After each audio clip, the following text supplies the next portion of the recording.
Hello everyone, my name is Derpify and welcome to episode 8 of Gnomoria playthrough. So, in the last episode we did some things with like some distillery things and some forge things, and I actually went and recorded episode 8, which is this one, but my microphone was muted the entire time, so I was just like blabbering on and nothing was being recorded. But I can pretty much summarize everything that we did, or I did, or we did it. It's like a community effort, so yes, sweetness. Okay, so we got the forge up, or the furnace. I excuse myself. So the furnace is meant to create coal out of logs, because coal is obviously used in our forge to melt bars of metal and things like that, and then have them beat out at the blacksmith and things like that into our armor and our weapons. So in this main building, the main area that we have actually two pieces of our metalworking sort of system and our cycle set up. So we're getting more prepared for metal and having things ready, and armors and weapons and things like that. And like, I don't know, there's like a ton. I think there's a ton of things that require metal, like mechanisms and things like that, and traps. They probably need metal for like circuitry and things. I don't know if there's circuitry, but you know, we'll figure out. And I actually mined out and replaced all of the blocks here with this nice blue lapis lazuli, and this has been designated as our Great Hall. Now, the Great Hall, as it says right there, idle gnomes are going to gather there to eat and to just hang out and relax and watch some TV and just kick it back and like watch some MTV Cribs. I really hope they don't watch that.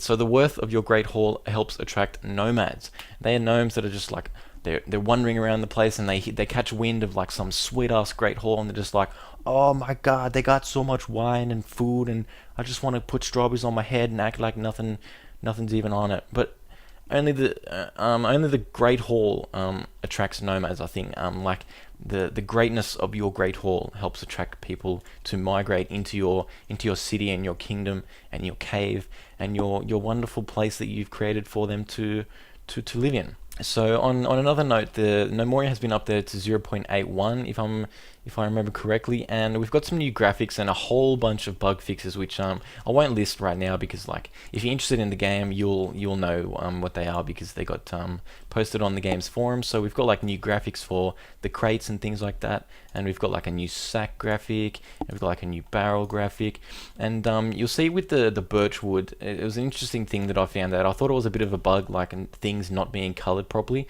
but it actually is colored properly. This is just a birch crate, so anything made out of this white birch wood is going to be the same color as that. So it keeps that colorization throughout the whole process, from tree to log to plank, and then onto your equipment, whatever you make it from. So you can see this equipment here. I think it's our tailor. Yep, our tailor is made out of some birch wood. Most of our things are made out of regular wood. And then if we scroll down, we can see our beds are actually all made of birch wood, and we can see Mr. Who's this? Nomad sleeping. For some reason I remember him as being the person in the middle of all of these rooms. It was just something, I don't know, like he's the man in the middle. I don't know if that means anything or it means nothing, but we don't have to really worry about that. So on the same vein of, get it? Vein, because you know, copper veins and like, you know, metals. Okay, so bad joke over. On the whole vein of metalworking and things like that, and crafting things out of metal, I have gone ahead and dug like a trench tunnel system. And again, this was done whilst I was recording, but I wasn't recording my voice, so I'm just having to re-summarize all of this. So like, I dug a whole bunch of trenches out. I didn't actually find much, but I did find this new raw basalt. Not totally sure. I think it's just a rock at the moment. We'll find out what it's made out of, you know, eventually. We don't have to fret too much. And oh my god, we hit the mother lode! This is awesome. So I made it stairs down here, you see, and I scroll down. This is down to, what depth is this? Well, I can't see because the FPS count is actually in the way, but it's some depth. It's quite a few blocks down, and we've got all of these pieces of copper. So let's go ahead and mine out like a whole bunch more wherever we see it. Because copper is going to be like our basic metal, at least for now. And we'll also, oh, that's a piece of grass there. Okay, so we'll also, I think we should actually grid or strip mine.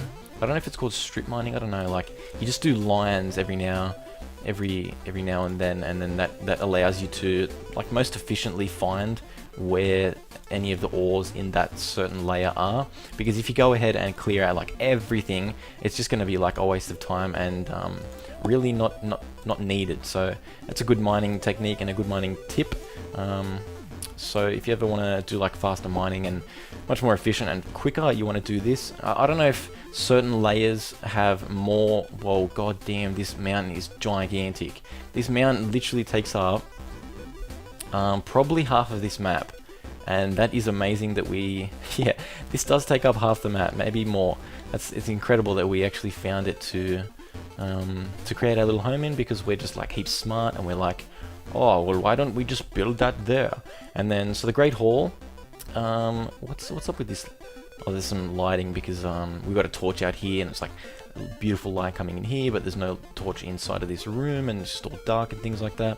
We actually need to create more torches, so let's go over to the carpenter and make some more torches, and let's get some I don't know, 2 tables, maybe like a whole bunch of chairs made out of all this wood. And I guess I would say that they get it, I would say that I would tell it to make it out of just oak, because we actually haven't got any birch planks. That's unfortunate, but I really prefer.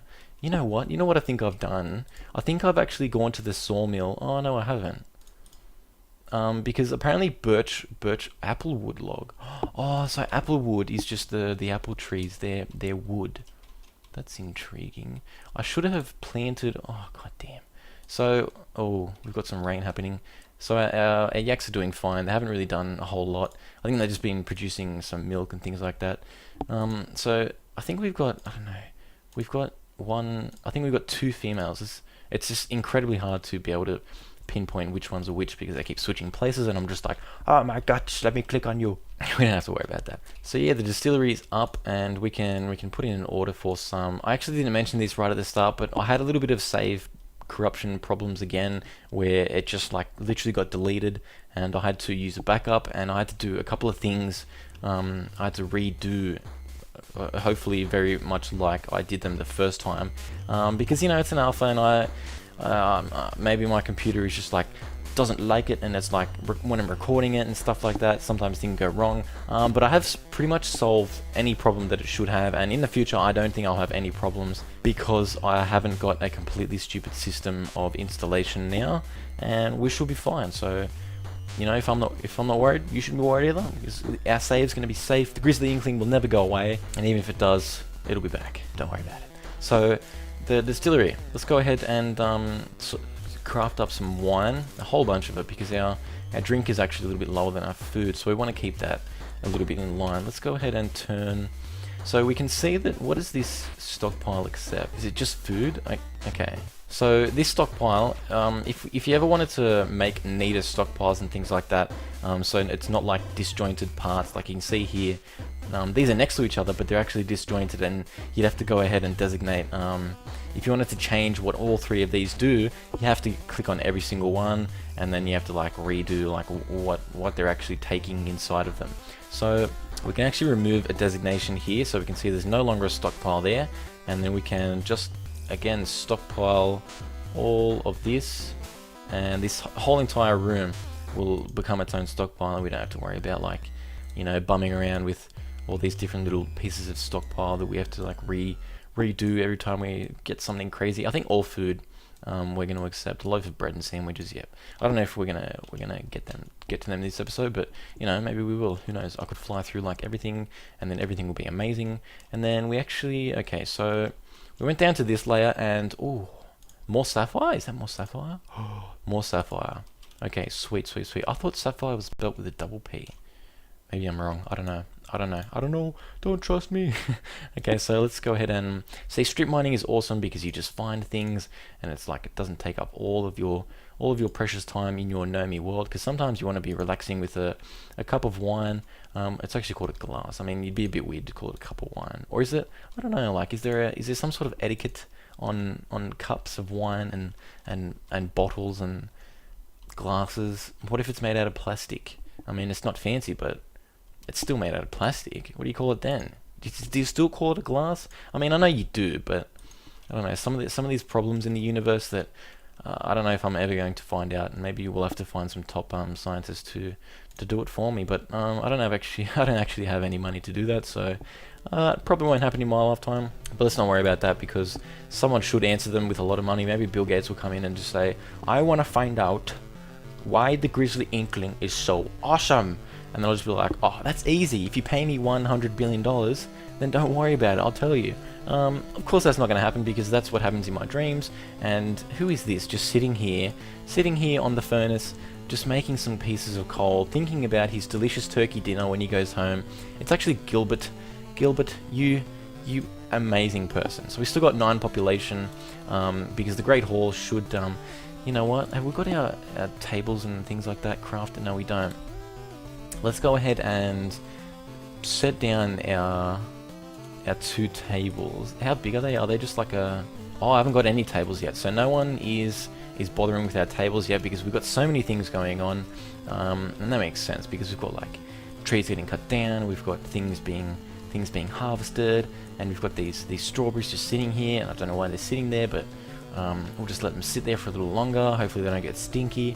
And downstairs we've got like a whole bunch of mining, a whole bunch of sleeping going on too, but you know, that has to happen in order for progress to also happen.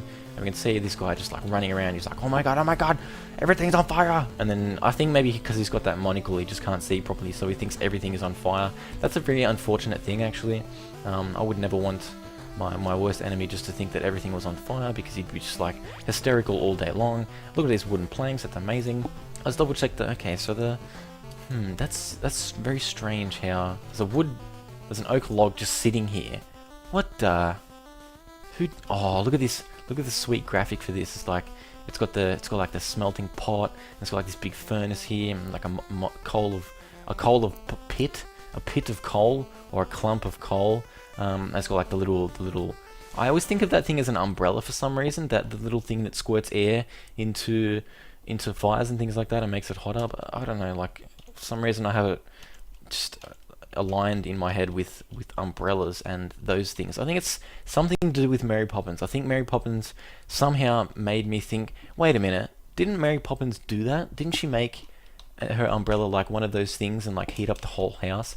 I have no idea, because it was so long ago when I saw Mary Poppins, and I didn't actually follow that closely, because it was just like, oh, derp derp derp, like most kids were doing back then, and they still do to this day, because that's what kids do. Okay, so we got our first copper bar here. Let's go ahead and designate an area. We'll just make it like a random stockpile. We don't have to like worry about being too neat. We'll do the neatness in the Great Hall and things like that. So goods and metals. I think just bars in here, and then where have I got ores going to? Let me go ahead and mine out some more of this, because we could definitely use the space.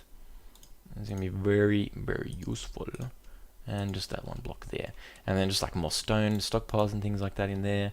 And so we've got completed stone or stone blocks, so sort of processed and cut up blocks. We've also got chunks. I know that the chunks actually look smaller, so it's like, what the hell, do they grow that stuff with some radiation or something? But maybe there is some radiation going on here, and maybe that's why. I don't know. People are born with top hats. How did Windborb just get that top hat as soon as I started? He was like born with it, and he was like, oh hello, and that was it. Like that's all he said to me, and then he just straight off he started working, and it was amazing. But you know, they're the mysteries of Windborb, and we'll find out more about his story probably a little bit later in the series, because there's just so much to discover about that amazing young man. He's probably older than I think, because top hats are generally like an older sort of thing. But yeah, it's just my opinion. Doesn't actually mean that it is the truth. So let's go ahead and extend this hallway a little bit longer so that we can continue on with our strip mining. Okay, so we've got some more copper in here. Let's mine that out. Mine all of that out. We may as well just like do a big area, because I don't know, sometimes like if I leave them idling too long, they'll just be like, oh my god, what the hell are you doing? This guy doesn't even know how to play this game. And then I just speak to them like, no, I know how to play. Okay, so little arguments with me and my gnomes. God, that's just such a lonely and nerdy thing to do. Okay, so we need to actually designate more of this area to our wood thingamajig. So let's go ahead, goods, wood and planks. Okay, so that is where I'm going to leave you guys for this episode. In the future, we're going to be doing like a ton more stuff. I think we're going to start looking at armor crafting and weaponsmith and things like that, because we've got a blacksmith now, and we've got like so much productiveness happening, and we'll like deck out the Great Hall with just sweet things and stuff. And I don't know what we're going to find. Maybe we'll just like strawberries everywhere, like a pile of strawberries, and we'll have like ladies in there, and they'll be dressed in nothing, and then they'll just be like feeding very fat dwarves. I mean, I just said dwarves. Very fat gnomes. maybe some dwarves will come over and they'll just be like, oh, let's have some beer. Oh yes, motherfucker. And then yeah, we'll just have like hand-fed fat gnomes, and they'll just be like sweet, and then just like dwarves coming in, just be like, my beard is bigger than yours. And then that's like the whole story is going to continue. So I want to thank everyone for watching. My name is Ninja Derpify, and I'll see you next time.